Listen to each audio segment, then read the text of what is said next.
vraies voix Sud Radio, le grand débat du jour.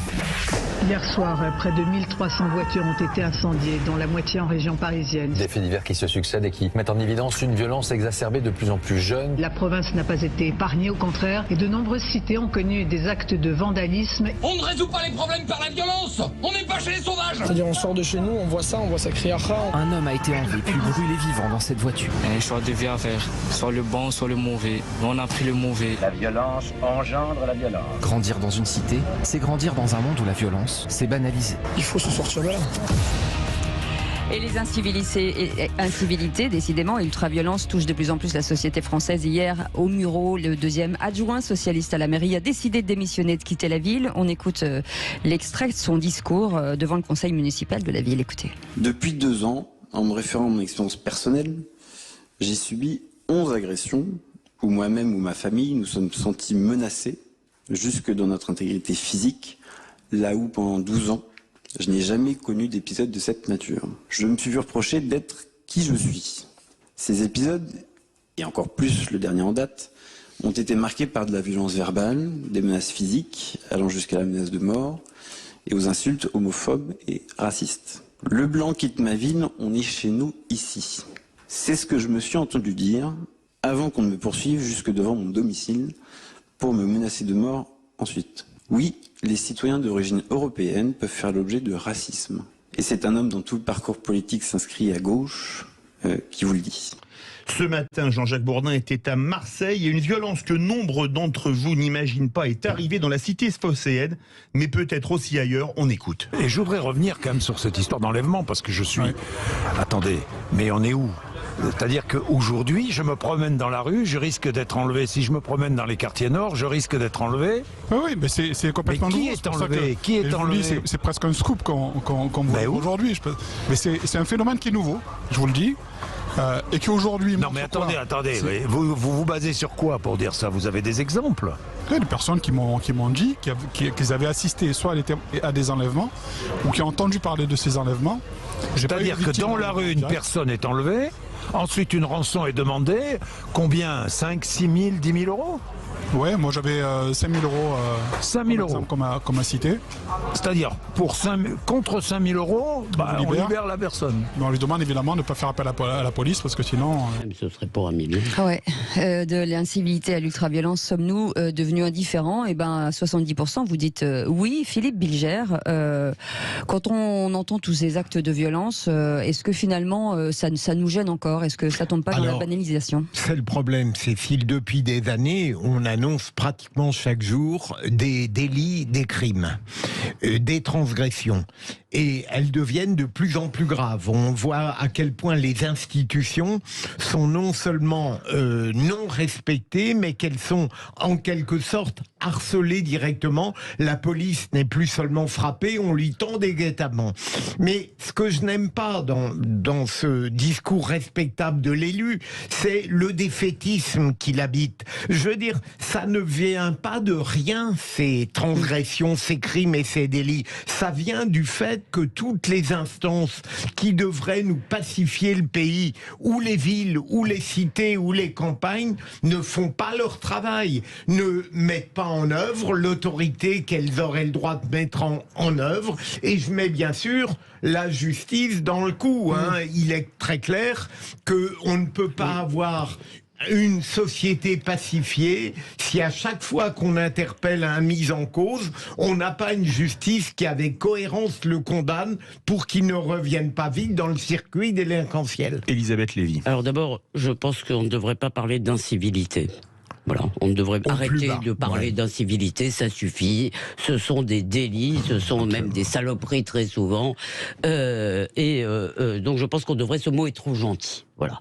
Donc déjà, ça c'est la première chose. Nous on disait de l'incivilité à l'ultraviolence. Mais même ce qu'on appelle les incivilités, si vous voulez, c'est un mot trop gentil pour cela. Ça suffit. Ce sont des violences symboliques ou réelles ou physiques, mais ça pourrit la vie des gens. Donc ce ne sont pas des incivilités. Et je pense qu'on devrait, mais je vous en fais pas le reproche, Cécile, il fait partie du langage public. Donc voilà. La deuxième chose, c'est qu'on n'est pas indifférent, on est impuissant. J'ai dû participer depuis les quelques années où j'ai eu le bonheur de travaillé sur les mêmes plateaux que Philippe Bilger, peut-être, j'ai dû commenter peut-être 500 fois des trucs comme ça. 500 fois. Et à chaque fois, c'est la même indignation, la réponse pénale, les places de prison, etc., etc. Alors moi, je voudrais attirer l'attention sur les racines. Parce que, je me rappelle, il y a quelques années, France 2 était allé voir ce qui se passait au Danemark. Avant que la société danoise, elle aussi, devienne plus violente. Et ils avaient découvert, au miracle, pas du tout ce qu'ils voulaient découvrir, c'est que plus une société est homogène culturellement, plus elle est pacifique.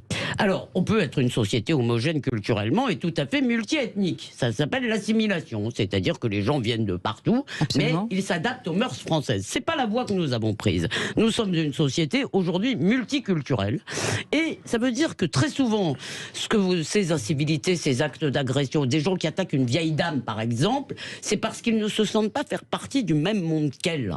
D'accord ? C'est parce qu'ils ne considèrent pas qu'elle pourrait être leur mère, en quelque sorte. Ou leur grand-mère. Voilà. Donc ça, la première chose à faire, si vous voulez, c'est vraiment, puisque nous n'avons pas réussi à intégrer les immigrés, leurs descendants, en particulier les enfants, les jeunes, il faut déjà couper le robinet. Et moi, je crois maintenant, si vous voulez, il y a un paquet de ces délinquants, de ces criminels, qui ont une deuxième nationalité. Eh bien, moi, je crois que quand on attaque une vieille dame, on a reçu, soit à la naissance par ses parents, soit à 18 ans, alors selon les modifications de la loi, la nationalité française et qu'on en est aussi indigne, eh bien, c'est prison, et ensuite, tu reprends ton ancien passeport, et au revoir. Parce que maintenant, c'est la seule chose dissuasive. Vous voyez bien que la prison qui n'est pas exécutée, ça leur fait pas peur. Je pense qu'il faut maintenant mettre en œuvre des peines dissuasives. Soit on s'adapte aux mœurs françaises et on n'attaque pas des vieilles dames. Alors je ne dis pas qu'il n'y a que ça, mais on a bien vu les chiffres qu'a donné le ministre de l'Intérieur, a donné des chiffres, il parlait des étrangers en quelque sorte. Donc si on ajoute les descendants d'étrangers récents, on arrive à une part très grande de la délinquance. C'est quoi, donc la déchéance de nationalité ? Pour les actes graves, oui. Pour les actes graves et pour ceux qui ont une deuxième nationalité, ça suffit. Ça, il faut des actes dissuasifs. Le gouvernement français vient de le faire d'ailleurs pour une Turque. On va donner la parole à Loïc Le Floch-Prigent parce qu'on a Abdoulaye Kanté avec nous. Loïc Le Floch-Prigent. Oui, donc ce qui m'a frappé, moi, c'est dans le discours du jeune élu, c'était qu'il était membre du PS, qu'il était là depuis 14 ans, qu'il avait fait beaucoup de choses, parce qu'il a développé ce qu'il avait fait pour la ville, et il dit depuis 2 ans c'est insupportable, et je m'en vais. Et je me suis dit, bon, c'est en fait la faillite aussi collective d'un peuple de gauche qui a cru que la tolérance était la bonne façon de voir la vie en commun, et qui comprend que cette tolérance revient dans la figure, et que cette tolérance ne le tolère plus. Et donc je pense qu'il est important de montrer aujourd'hui qu'il y a un espoir, contrairement à ce qu'il dit. Le fait d'être désespéré et de partir, ça c'est le breton est résilient et reste, mais lorsque je m'aperçois de ce qui se passe dans les deux métropoles bretonnes, qui chez moi, à Rennes et Nantes, je me dis, il faut rester, mais on ne peut plus rester dans les mêmes conditions. Et par conséquent, il faut que ces élus PS, puisque à l'PS, c'est que vous avez 2 élections PS également, l'une à Nantes et une à Rennes, disent il faut certainement changer de pratique, changer de discours, changer de méthode, changer de logiciel. Logiciel, parce que ça ne marche pas. Ce que vous avez fait pendant toutes ces années ne marche pas. Vous avez voulu tolérer, eh bien, c'est maintenant vous qu'on ne tolère plus. Alors, qu'est-ce que vous faites ? C'est ça. Philippe Bilger, un petit mot. Alors, juste un mot. Je trouve qu'Éric Zemmour récemment a posé une très bonne question au sujet de Nantes. Il a dit, je suis persuadé que si la victime des Soudanais avait été voilée, elle n'aurait pas été violée. Alors c'est une question que je trouve intéressante. C'est la même. C'est un peu les vraies voix à 17h44. Notre grand débat. Oui, il y a un grand débat des incivilités à l'ultraviolence. Sommes-nous devenus indifférents ? Vous êtes 70% à dire oui. On retrouve Abdoulaye Kanté. Vraie voix et par ailleurs policier dans quelques instants. Et la question se pose sur ce qu'a dit Elisabeth Lévy. Est-ce que vous êtes pour la déchéance de nationalité pour les personnes qui... Pour les choses graves. Les choses graves, bien entendu. Et pour les petites choses. Et pour les binationalités, bien entendu. Répondez, appelez-nous 0826 300 300. On revient dans un instant. On est ensemble avec les vraies voix jusqu'à 19h. On va revenir sur cette ultra-violence. Vous les avez vu, cet élu de la mairie de Muro qui décide de quitter la ville, son poste et la ville, suite à des propos homophobes, racistes, des menaces de mort. Et ce matin, ce que disait Jean-Jacques Bourdin sur les enlèvements, carrément en pleine ville, à Marseille. On va en parler avec notre invité Abdoulaye Kanté. Bonjour Abdoulaye Kanté. Bonjour Abdoulaye. Oui, bonjour à tous. Policier dans les Hauts-de-Seine, auteur de Police, enfant de la République chez Fayard et Vraie Voix. Quand vous entendez de nouveau toute cette ultra-violence et quand vous avez entendu ce qu'ont dit nos vraies voix, il y a un moment donné, il faut frapper fort, c'est le cas de le dire? Je pense que évidemment, donc depuis chaque semaine, il n'y a pas un jour où on est obligé de déplorer des agressions qui sont faites à la fois sur ceux qui font le service public, mais aussi les élus qui justement œuvrent dans leur commune pour au bon fonctionnement de la ville. On passe de jour en jour, on va dire, à chaque fois à un créneau. Et là, quand on voit que déjà, rien que l'année dernière, nous avons quand même mis plus de 1200 élus qui ont été victimes d'agressions physiques ou même d'outrage, je pense qu'effectivement, la violence a passé quand même, on va dire, un cap supplémentaire. Mais chaque fois, aujourd'hui, on fait que de dénoncer, on est dans le constat, mais qu'est-ce qui est fait? Quelles sont les suites qui sont données contre ces individus qui, justement, à la fois agressent mais insultent la République? Mais moi je pars du principe qu'il faut des mesures très fortes. C'est-à-dire que quand vous touchez, que ça soit un médecin, que ça soit un policier ou un facteur, il faut que tout de suite la justice se fasse. C'est-à-dire qu'il faut qu'il y ait des peines planchées. C'est-à-dire que tout de suite, 1 an de prison ferme. C'est-à-dire vraiment, il faut qu'on fasse preuve de fermeté. C'est-à-dire qu'il ne faut pas que la justice ait la main faible sur ces genres d'individus. Parce que le fait toujours on va me parler de la personnalisation de la peine, de profil de l'individu, je pense qu'on ne pourra que on va dire, essayer de faire cesser cela si, à partir du moment que celui qui ose ou pense même vouloir attaquer un élu ou quelqu'un du service public, qui pense aussi qu'il va être puni fermement. Abdoulaye, vous êtes policier, vous connaissez la citation de votre ancien patron, Gérard Collomb, qui disait « Nous étions côte à côte, nous allons bientôt être face à face ». C'est le cas maintenant, quand on entend le témoignage au Muro, où on lui dit « Les Blancs n'ont plus rien à faire ici, faut partir ». C'est presque du corps à corps maintenant. Ah oui. Si vous voulez, vous me connaissez très bien, c'est que notamment sur la question du racisme, etc. Donc je pense qu'il n'y a pas le bon ou le mauvais racisme. S'il y a du racisme tout court, donc il y a du racisme. Mais certains disent que le racisme anti-blanc n'existe pas. Hein. Je leur dis que le racisme en lui-même, moi je ne hiérarchise pas, je refuse cela de hiérarchiser la forme de racisme. Il y a du racisme anti-blanc, il y a du racisme envers les Noirs, il y a du racisme envers les Arabes, il y a du racisme tout court. Arrêtons à un moment donné cette espèce d'escroquerie intellectuelle de dire qu'il y a une hiérarchisation. Il faut arrêter ça. Le racisme, il existe partout. Donc maintenant, quand on attaque ou on outrage un élu, il faut que les personnes soient sanctionnées sévèrement. Stop au constat. À un moment donné, c'est que vous avez des personnes qui œuvrent dans la commune pour justement que ça se passe le mieux possible. Mais maintenant, on voit qu'il y a carrément une banalisation de la violence envers même ceux qu'on n'osait pas toucher. Et là, on le voit aujourd'hui. Justement, parce que vous dites qu'il faut une sanction très ferme, ce que nous disons évidemment de plateau en plateau, vous le dites vous aussi, vous l'avez dit donc évidemment avec l'utilité que l'on voit, puisqu'on en est toujours au même problème de base des places de prison, mais même, supposons qu'on ait les places de prison, supposons que la justice prononce des peines. Vous mettez en tôle pendant 1 an quelqu'un qui a agressé une vieille dame ou agressé un policier ou lancé des mortiers sur un policier. Au bout d'1 an, il ressort au bout de 6 mois, disons, au bout de 7 mois, allez, soyons fous, si vous voulez. Est-ce que vous pensez vraiment qu'il va ressortir et puis que ce sera un autre homme? Non. Mais vous savez, chère Elisabeth, je pense aussi qu'à un moment donné, il faut que le côté de la justice aussi fasse son travail, c'est qu'il y a un suivi après de ces individus, parce que je pars du principe que quand on prend ces individus, on les met en prison, on les écarte de la société. Mais après, à partir du moment qu'on les écarte de la société, il faut aussi que les SPIP, tous les dispositifs après la prison puissent se mettre en place. Et c'est ça le grand problème en France, c'est qu'il n'y a pas forcément des moyens aussi à la justice de pouvoir suivre ces personnes qui ont été, on va dire, auteurs de peine de la sorte. Donc on peut mettre en prison les gens, c'est pas un problème, mais il faut les places, mais il faut aussi que après cette peine, si la personne a mangé sa peine, il faut qu'il y ait un suivi pour qu'elle ne puisse pas recommencer. Merci beaucoup. Vous devez nous laisser, on vous remercie. D'abord, dans ce cas Abdoulaye, il y a une idée que je ne cesse de ressasser. Il faut rétablir des peines planchées. C'est très clair, mais pas selon les mêmes modalités que celles qu'on a connues.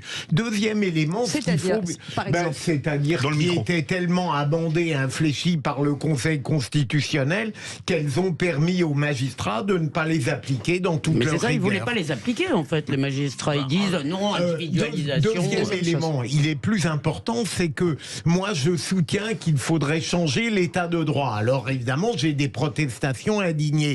Mais il faut bien voir que notre état de droit tel qu'il est aujourd'hui, avec la multitude des entraves qui empêchent d'aller à une fermeté, à une rigueur, il ne permet pas réellement de mettre en œuvre une politique pénale efficace.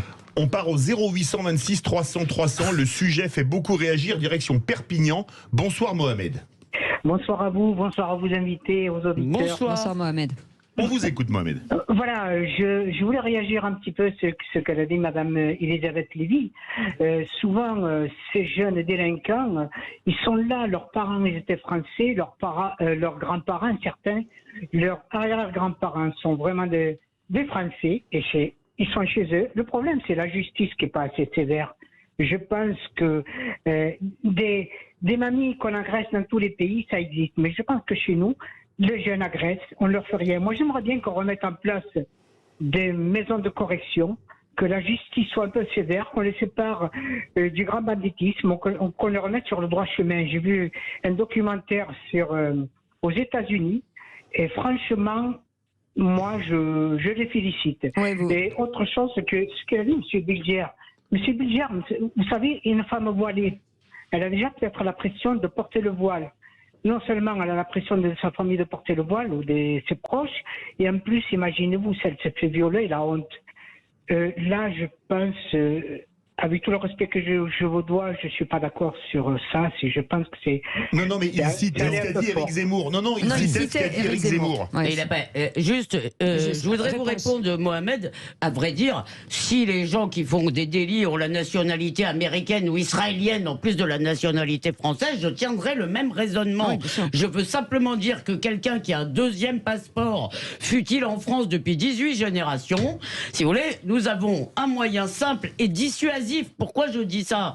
Pas parce que je pense que ça fait peur. Ça fait peur beaucoup plus que une peine de prison qu'on n'exécutera qu'à moitié, parce que vous avez raison sur la méthode militaire qui peut être employée par certains États américains, mais avant que ça arrive chez nous, si vous voulez, il y aura encore le temps d'avoir beaucoup de crimes et beaucoup de délits. La seule chose que je voulais dire, c'est que il faut chercher des choses qui soient dissuasives. Or, la privation de la nationalité française, on se rend compte d'ailleurs à quel point elle est précieuse quand on risque de la perdre. Moi, j'ai en tête deux jeunes Marocains qui avaient été condamnés, mais vraiment, en plus, ils n'avaient pas été au cœur de l'acte terroriste à Casablanca, mais ils étaient complices, je ne sais plus de quelle façon.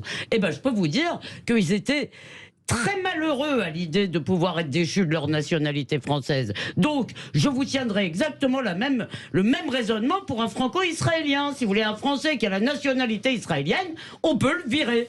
Et ça lui fait peur. Le mot de la fin, Loïc Lefebvre-Prigent, rapidement. Je regrette que sur ce genre de débat, on n'ait pas en tête l'existence de la prison stupide. C'est-à-dire que nous avons aussi des prisons stupides. C'est-à-dire non seulement tout ce qu'a dit Philippe est vrai, mais en plus, dans les prisons, on fait autre chose que ce qui est dit. C'est-à-dire que non seulement elle n'est pas dissuasive, mais elle est dans le centre. Alors, j'ai écrit là-dessus, j'ai fait beaucoup de débats là-dessus, j'en ai un peu marre, je vais pas recommencer, mais disons que mon dernier livre s'appelle Repenser la prison, il a été regardé et commenté par un grand nombre de magistrats et d'autres personnes qui ont dit oui, tu as raison, et effectivement, dans les pays qui réfléchissent, on pense autrement la prison, il faut repenser la prison, plutôt que de dire des places, essayons de savoir avec ce qu'on a, ce que l'on fait. Or, ce que l'on fait est stupide. Voilà. Mais si jamais on avait plus de magistrats, mon cher Philippe, qui allaient voir ce qui se passait vraiment dans les prisons, ça irait mieux. Mais il n'y a aucun magistrat qui sait ce qu'il fait. Il condamne, ça part, et il s'en fout après. Ce qui n'est pas le cas. Ce qui n'est pas le cas d'autres pays où le magistrat est responsable le magistrat qui condamne est responsable de la durée de prison et de la sortie. Et je pense que si jamais on n'arrive pas à avoir un magistrat responsable de l'envoi, de la durée du séjour et de la sortie, on n'en sortira pas. Non, mais juste un mot à Philippe et à Loïc, pardon Loïc. Responsable. Je trouve que c'est une idée très intéressante. Mais un mot que j'adresse à Philippe et à Loïc, et je suis très sensible à ce que vous dites, c'est très... Non mais, je suis sérieuse. Le seul problème, c'est que les gens, là maintenant, ce pays est une cocotte minute. C'est dans toutes les villes, les petites, les grandes, les moyennes. Donc, les solutions, si vous voulez, qui supposent de repenser ce qu'on fera peut-être dans 20 ans, on n'a pas le temps. Non, il faut y aller. Les vrais voix, 17h58, c'est comme l'heure. De l'incivilité à l'ultra-violence, sommes-nous devenus indifférents? Vous êtes 68% à dire oui. Absolument, dans un instant, le mot du jour. C'est clair, hein, c'est dissolution. Oui. On parle pas de vous, hein, on parle d'un autre truc. Essayez donc de nous dissoudre, vous allez voir. Je vais peut-être vous dissolver, par exemple. Allez, à tout de suite.